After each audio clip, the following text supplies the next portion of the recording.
Hi, I'm Bjarki Kaikomo. In this video, we're going to be looking at how to mic up a drum set. So let's mic up a drum kit. It's best to think of a set of drums as one instrument, instead of a collection of separate ones, because a normal listener will only hear the beat, much like, say, a guitar, where they'll hear a guitar, not just a collection of individual notes, squeals, and bends.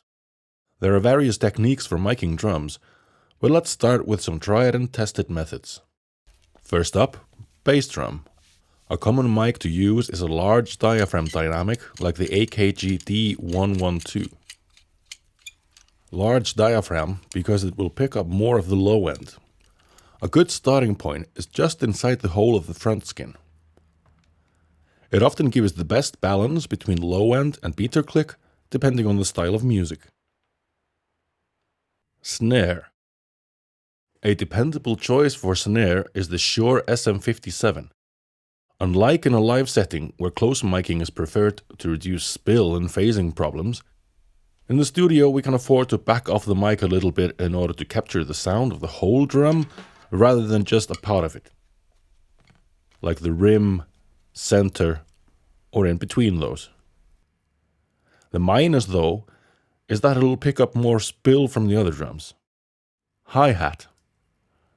What we want from the hi-hat is the high-end sizzle, so any mic that captures that well without harshness is good. However, a separate mic for the hi-hat is not always needed. Let's go for a Rode NT5 pointed downwards at the rim on the far side of the drummer. Tom-toms. Any dynamic will do, but let's use two similar dynamics so each tom won't sound too different from the other. Let's use a pair of SHURE Beta 56As. Overheads. The main function of the overheads is to capture the sound of the kit as a whole and to give the stereo image a sense of space. There are various stereo miking techniques that you can use, but in this case we'll go for a spaced pair of identical condensers, the AKG C414. Let's keep them nice and symmetrical. Room mics.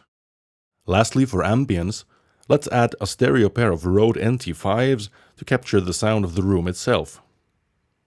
They are placed a few meters away in front of the kit. There are of course lots of other ways to mic a drum set, and we'll discuss those in the classroom.